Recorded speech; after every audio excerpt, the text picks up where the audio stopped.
Bismillahirrahmanirrahim.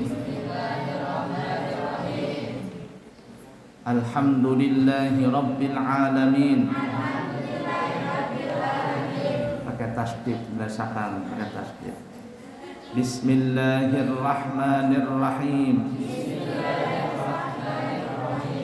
Alhamdulillahi rabbil alamin. Allahumma fasalli wa sallim ala sayyidina Muhammadin wa ala ali sayyidina Muhammadin. Qala al-muallifu al-syekh Tajuddin Nu'man ibnu Ibrahim ibnu Khalid Az-Zarnuji fi kitabihi Ta'limul Muta'allim rahimahullahu ta'ala wa nafa'na bihi wa bi ulumihi fid din wad dunya wal akhirah. Halaman 58 masih membahas tentang mulai mengaji ukuran dan urutannya. Nah, jadi banyakin mutola'ah, murajaah. Berapa sekurang-kurangnya kemarin? 2 kali ngulang itu. Paling bagus 10 kali. 40 kali sempurna. 100 kali, 1000 kali super. Nah, itu luar biasa sampai 1000 kali. Ya 40 kali lah, 10 sampai 40 kali murajaah itu. Lanjut. Halaman 58. Wa yanbaghi an yu'alliqa as-sabaqa ba'da ad-dabti wal i'adati kathiran fa innahu nafi'un jiddan wa la yaktubal muta'allimu syai'an la yafhamuhu fa innahu yurithu kalalatat tab'i wa yadhibul fitnata wa yudayyi'u awqatahu. Perhatikan ini. Setelah benar-benar hafal dan mengerti, ya, yu'alliqas sabaqa, sudah melekatkan hafalannya. Ba'da dhabti, setelah bahasa kitanya setelah mendobit, menulis, mengerti, wal i'adati, dan mengulangi, kathiran, yang banyak, ya. Seorang santri harus mencatatnya. Nah, jadi kalau sudah menghafal, mengerti, dicatat. Kamu ya di Hadramaut itu santri itu, nah di kantong ini ada 2 benda, ada 3 benda yang selalu dibawa. Itu dulu. Ada 3 benda yang selalu di kantong. Pertama pulpen, yang kedua siwak, yang ketiga buku kecil.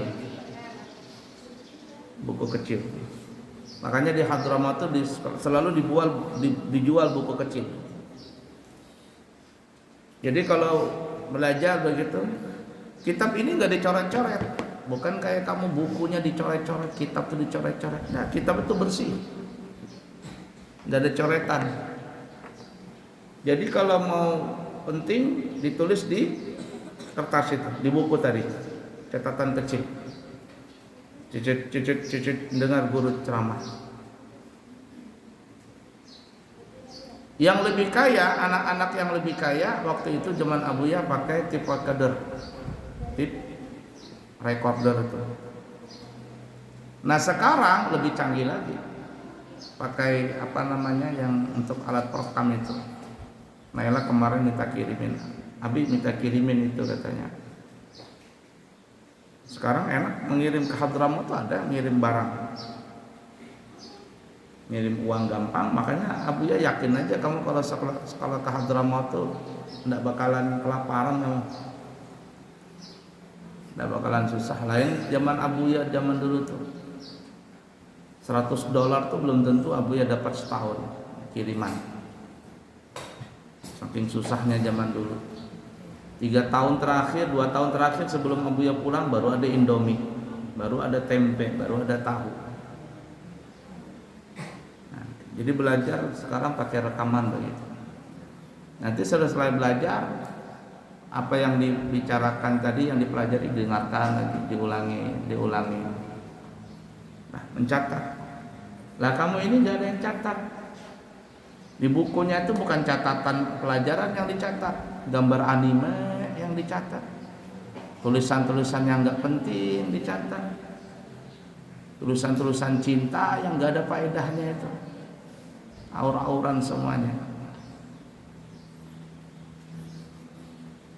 Dicatat, punya catatan. Kenapa? Karena hal itu banyak manfaatnya di kemudian hari. Jadi nanti waktu suatu saat nanti ada manfaatnya tulisan itu. Ya, fa innahu nafi'un jiddan, manfaatnya kemudian hari.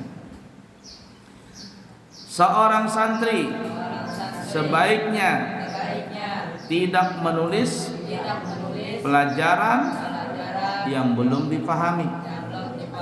Jadi kalau belum paham jangan dicatat dulu, tapi ditanya,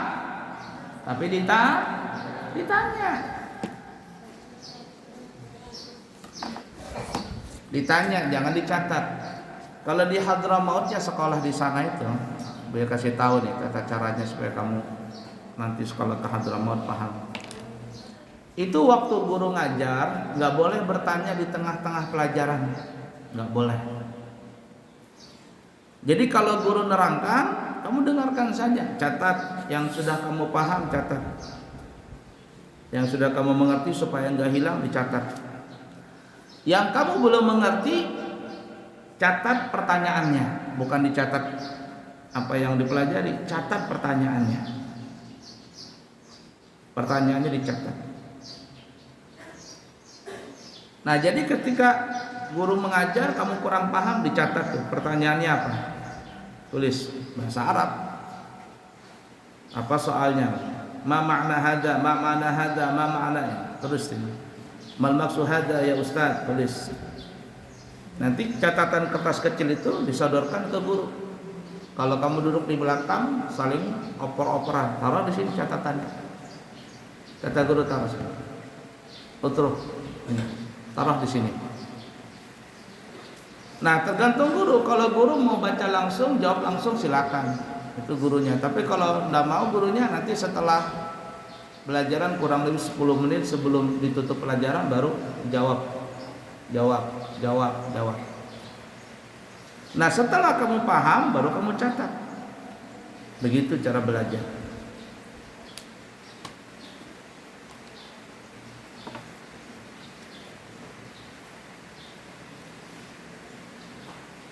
Kenapa jangan ditulis dulu yang kalau belum paham? Karena kalau belum paham ditulis nanti bahaya. Nah, apa sebabnya? Kita lihat. Sebab hal itu akan menimbulkan kerancuan, menghilangkan kecerdasan, dan menyia-nyiakan waktu.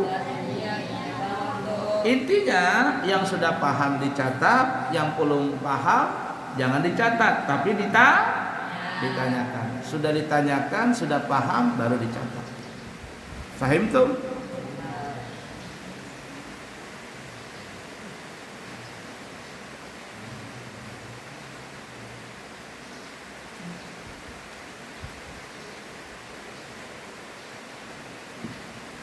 Wayan bagi ay yajtahida fil fahmi minal ustadzi au bit ta'ammuli wat tafakkuri wa kasratit tikrari fa innahu idza qalla as-sabaqu wa kathurat tikraru wat ta'ammulu yudriku wa yafhamu. Dan seyogyanya, sepantasnya, wayan bagi sepantasnya, seyogyanya itu orang bahari itu, seyogyanya santri berusaha bersungguh-sungguh memahami apa yang diterangkan oleh gurunya. Jadi santri itu berusaha memahami apa yang diterangkan oleh guru. Caranya gimana? Fokus. Bagaimana fokus? Kamu lihat wajah gurumu, tatap itu guru, lihatin, pelototin dia. Itu akan menghilangkan sana sini. Kalau ada kamu punya teman ngajak ngobrol, jangan usah dihiraukan. Itu penting itu. Tapi bagi orang yang tidak mau berusaha untuk memahami, lah dia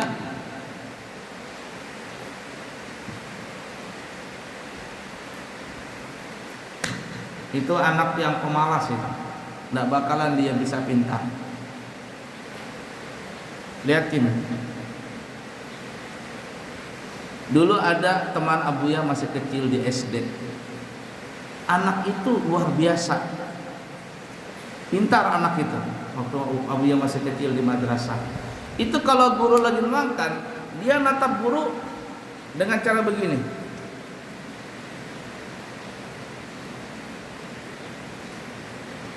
Dipelototi guru tuh, betul-betul dia lihat. Tidak mau kesana kemari, dia lihat begitu, memahami. Memang pintar. Tapi kalau ada lagi belajar, anaknya pelanga-pelongo,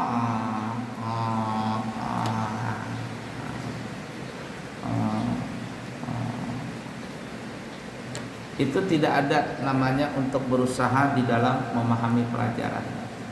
Ya tadi berapa tahun kamu belajar nggak paham-paham, karena tidak ada fokus. Fokus penting, fokus itu. Abuya berkali-kali sudah menceritakan pengalaman Abuya. Waktu ada Habib Syarif datang ke Balikpapan, Abuya berkhidmah sama Habib Syarif itu, bantuin beliau apa semuanya kalau datang ke Balikpapan. Lalu Habib Syarif nanya Abuya, kan sudah hafal Quran, Abuya sudah pulang dari Ampel, sudah lulus pesantren ini, pesantren itu sudah lulus. Abuya sudah berdakwah. Pakai apa berdakwahnya kemarin? Sepeda. Ada remnya enggak? Enggak ada. Remnya pakai apa? Kaki aja. Krek gitu senang. Habib Syarif ada. Dilihatnya Abuya, tanya-tanya. Apa kata Habib Syarif? Kata Habib Syarif, ya Ustaz Mahir, ana ini paham, antum ente ini pintar. Ente ini pintar. Kata Abuya, antum tahu dari mana anak pintar? Ente kalau diajak ngomong itu natap, nggak pelanga pelongo, nah natap gitulah, natap lawan bicara. Kita diajak ngomong, ya itu tanda pintar. Memang orangnya Habib Syarif itu dokter gelarnya. Kalau diajak bicara tuh, kalau ngajak orang bicara, orang ini pelongo ditepaknya sama orang. Agulak, aku ngomong sama kamu. Lagi ngomong. Kenapa kamu pelongo? Ditanya sama Syarif, Anda tahu ente ini pintar katanya. Lalu Habib Syarif bilang, Anda mau nyekolakan ente ke Jakarta, mau nggak? Kemana Bib? Lipia. Ilmu tinggi Al-Quran Jakarta. Kata Abuya nggak mau Bib. Nah, terus mau apa? Ana mau ke Hadramaut. Jadi kata Habib Syarif, berangkat. Tapi syaratnya ente ajarin anak punya anak baca Al-Quran. Deal kata Buya. Oke. Nah itu tuh, jangan pelangap-pelongo. Ditatap.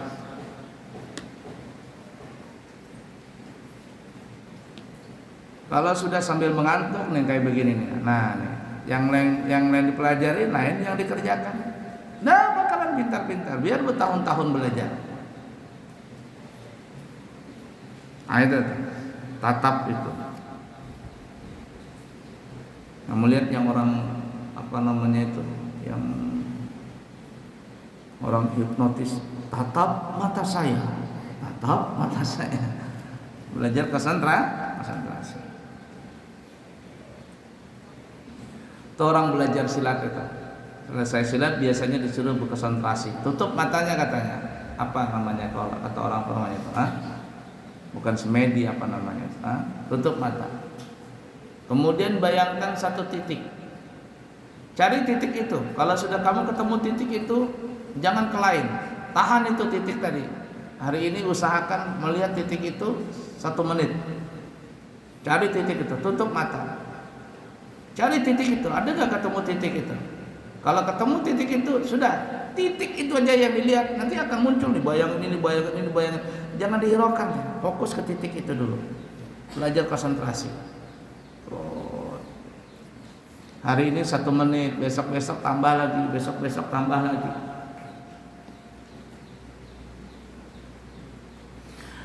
Nanti kalau sudah kamu bisa konsentrasi, walaupun kamu tidak melihat, kamu bisa ngelihat itu. Kamu tidak perhatikan jelas-jelas, tapi kamu terlihat itu. Sama juga kamu sering baca. Kamu sering bacalah.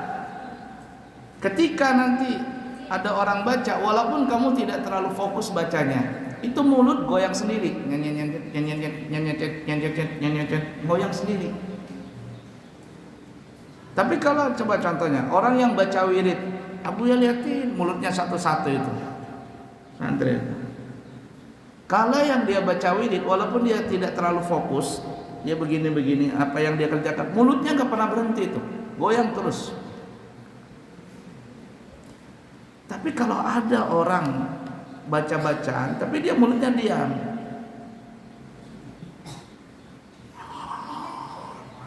itu berarti orang itu menunjukkan dia tidak pernah baca itu. Waktu orang baca dia tidak mau baca. Tapi kalau dia sudah terbiasa membaca, walaupun dia tidak fokus, mulutnya itu jalan sendiri. Bahkan ada yang hebat ya, ada orang yang saking kuatnya hafalannya itu, ketika dia tidur nih, mulutnya ngoceh baca Quran. Mulutnya ngoceh baca Quran. Jar orang kita ngigaunya baca Quran. Hebat seperti itu sudah, mendarah daging namanya. Nah begitu juga memahami tadi. Fokus, kamu lihat gurumu. Jangan ke lain. Berusaha untuk memahami apa yang diterangkan oleh guru. Dengan apa caranya tadi? Pandang guru tadi. Jangan bicara, jangan pelangap-pelongo, jangan cengengesan. Ada temak ngajak bicara, jangan ikut-ikutan. Nah, setelah berusaha memahami apa yang diterangkan oleh guru, lanjutnya apa? Kemudian diulang-ulang sendiri beberapa kali. Jangan mengulang pelajaran itu sudah mau belajar baru diulang. Ini enggak, sudah pas mau hafalan baru diulang. Sudah duduk di majelis baru ngulang. Kan itu tambahan 5 kata umpama sehari. Ngapalnya kapan? Pas mau duduk baru menghafal. Ya gak bisa-bisa.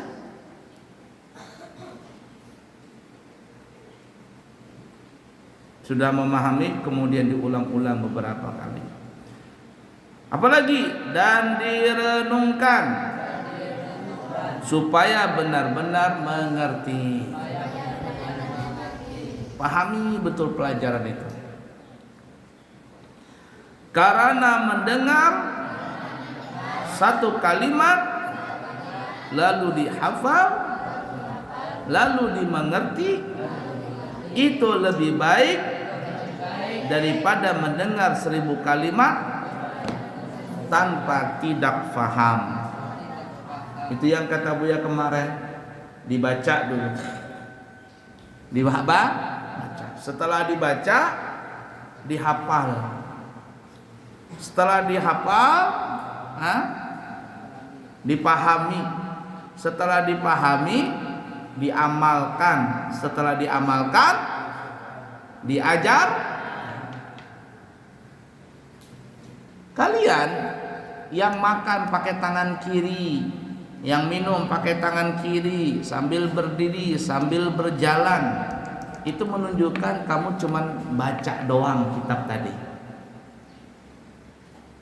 Di dalam kitab sudah diterangkan, kitabul adab, adab-adab adab makan, adab minum, semuanya ada itu.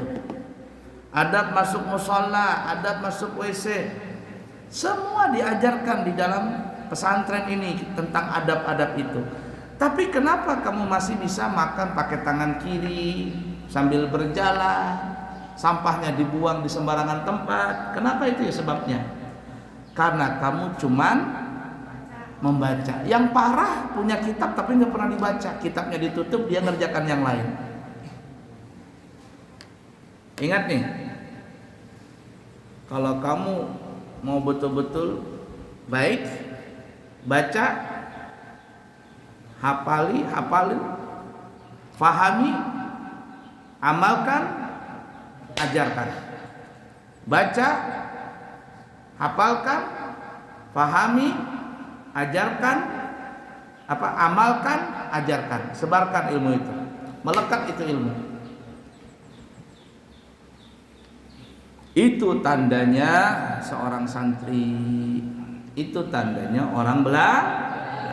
Ingat kata Abuya, tandanya orang sekolah dapat ijazah. Nih kayak kamu ini, ntar lagi dapat ijazah.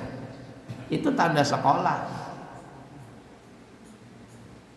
Tapi bukti kamu belajar apakah ijazah? Enggak. Tanda kamu bukti belajar, akhlaknya baik, nutup aurat, bicaranya bagus, sopan santun, kata-katanya benar, bagus, makan minum, berjalan, masuk musholla, keluar musholla, masuk WC, keluar WC, semuanya penuh dengan doa dan adab.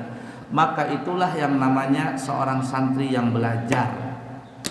Tapi kalau dia cuma seorang santri, cuma sekolah, ya begitu, dapat ijazah bangga. Nanti foto-foto, selfie, dilihat sama orang tuanya, ternyata masih minum tangan kiri. Pindah ke pesantren lain, ternyata tidak bisa-bisa juga. Pesantren ini diterima di sana, dites. Kata orang, kamu belajar apa di sana? Belajar enggak? Jangan kamu bilang belajar, sekolah. Kalau ditanya nanti kamu dites di pesantren, kemudian kamu nggak bisa apa-apa, kata yang tukang tes, kamu belajar di mana kemarin? Jangan kamu bilang belajar, malu aku ya, sekolah.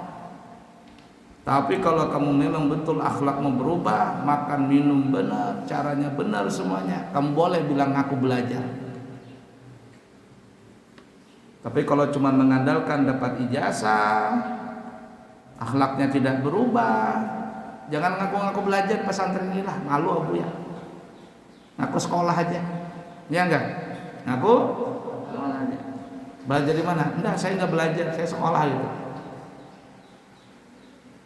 Karena sekolah tandanya. Tapi kalau orang belajar tandanya mengamalkan apa yang dia pelajari. Adabnya diutamakan. Ingat, yang pindah pesantren, pindah sekolah, jangan ngaku-ngaku belajar lah, ngaku sekolah aja. Tapi kalau kamu semuanya bisa, nah baru kamu boleh ngaku belajar.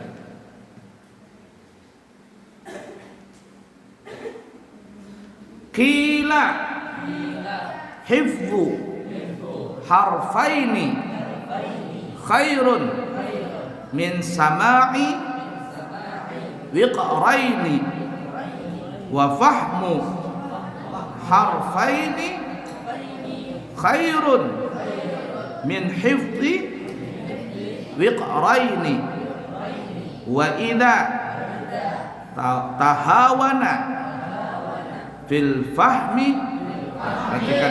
Perhatikan ini. Walam yajtahid marratan au marrataini ya'tadu dzalika fala yafhamul kalamal yasira. Perhatikan ini kamu.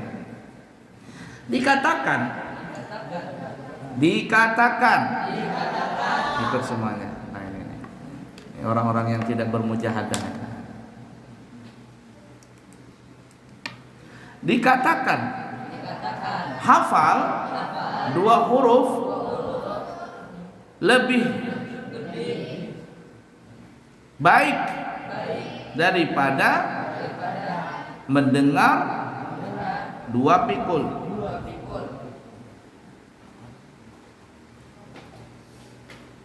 Lebih baik ya. Waqra ini sebenarnya apa ya?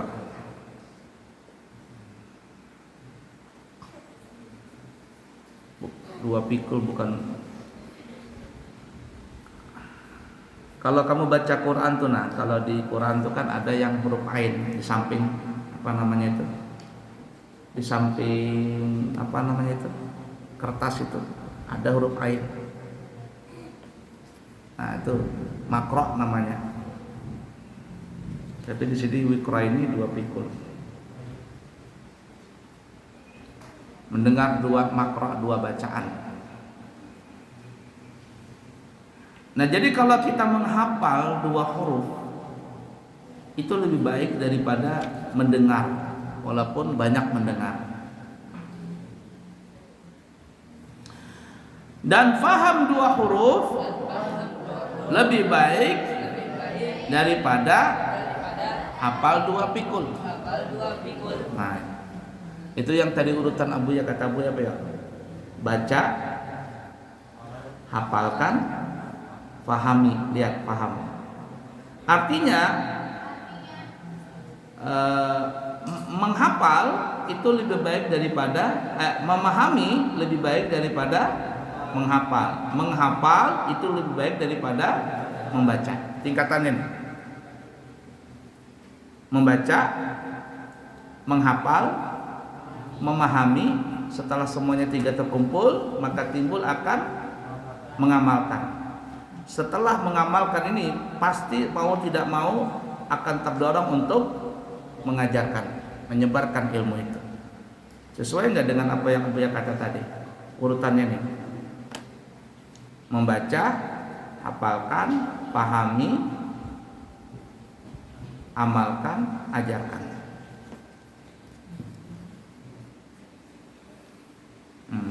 Jadi menghafal itu lebih baik daripada membaca.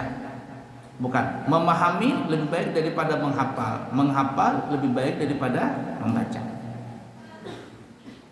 Tingkatannya dulu ya, tingkatannya itu membaca, setelah baca banyak hafalkan, setelah hafalkan pahami betul-betul. Kamu baca Quran tuh hafal Quran. Banyak orang membaca Quran lalu terangsang untuk menghafal. Saya menghafal sajalah. Berapa banyak orang bisa menghafal Al-Quran tapi dia tidak paham tentang apa makna Al-Quran tadi. Tapi yang lebih bagus dia membaca, dia menghafal, dia memahami Al-Quran tadi, paham tentang tafsirnya. Nah seperti itu. Paham tuh? Nah perhatikan ini. Ini kamu nih. Jika seseorang meremehkan pemahaman dan tidak mau berusaha 1 atau 2 kali malas memahami kitab. Kalau dia malas memahami kitab berarti apa ya? Dia malas untuk menghafal. Kalau dia malas menghafal berarti dia malas membaca. Itu turutannya tuh, kebalikannya.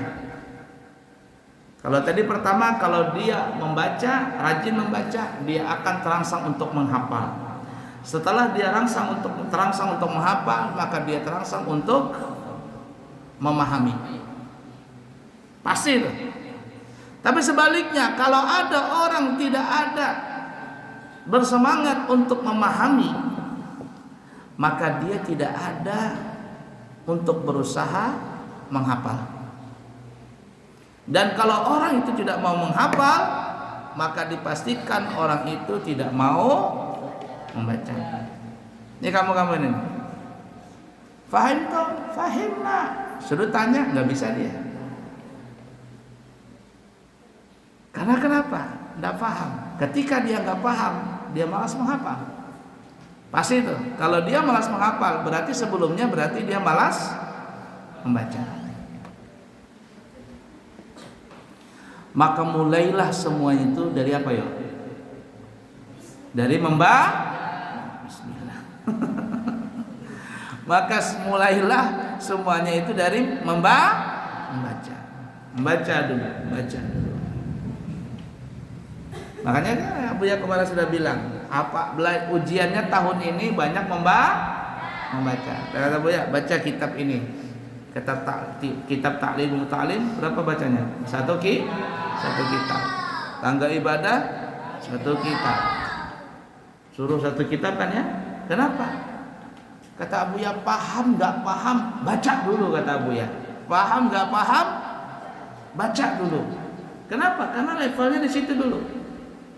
Banyakin baca dulu. Dia kalau baca banyak, satu saat dia akan hafal tuh. Kamu tuh baca Yasin di sini. Ada nggak kamu beristilah, jarang orang Banjar itu beristilah sengaja menghafal Yasin? Nggak ada. Tapi karena keseringan membaca tiap malam baca Yasin Tabarak Waqiah, maka lambat laun akan hafal.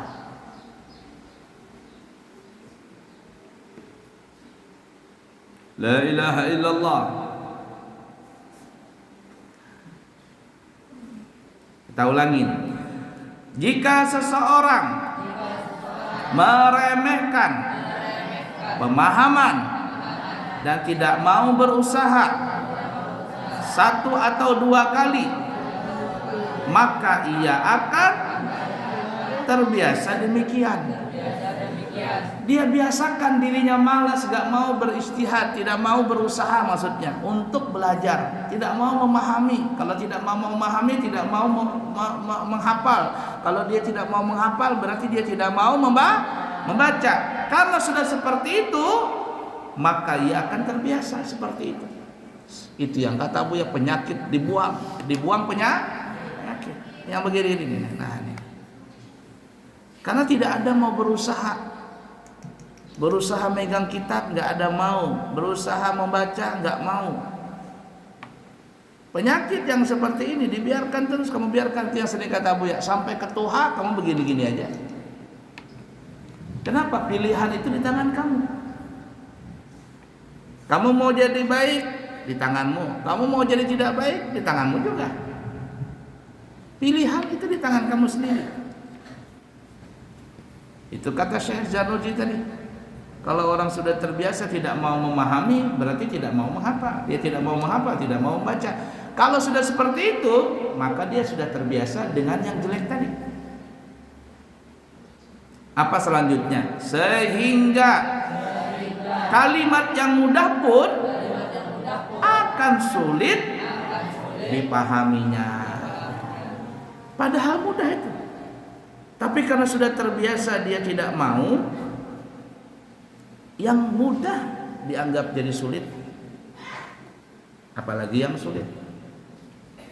Kamu mau pindah ke pesantren mau manapun, mau sekolah dimanapun, kalau perilaku kamu seperti begini, tetap saja ingat, jangan salahkan pesantren, jangan salahkan guru, salahkan diri kamu. Kenapa kau bisa seperti ini? Karena ada anak, waduh aku udah enak di situ menghafal, udah bisa aku menghafal, udah bisa belajar katanya. Kenapa? Karena dirimu kamu begitu. Kamu pindah ke pesantren lain, kamu lihat nanti, mungkin lebih ketat daripada pesantren kita di sini. Mungkin di pesantren lain tidak ada boleh pulang, tidak boleh dijenguk. Nggak ada waktu santai, tidak ada waktu apa namanya kita bisa nonton TV. Lebih parah lagi nanti.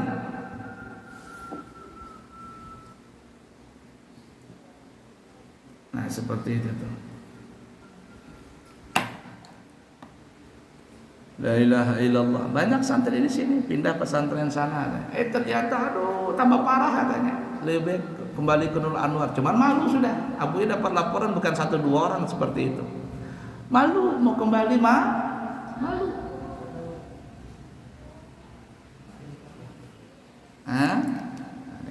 Nah ini nih contoh-contoh tadi. Ala kulli hal. Wallahu a'lam. Sallallahu alaihi wasallam Muhammadin wa ala alihi wasallam. Alhamdulillah. Ini tanggal 14, ingatin tanggal kita wisuda tanggal 16 Juli. Ya. 18 nanti hari Ahad kita majelis taklim. Sebulannya wisuda. Alhamdulillah rabbil alamin.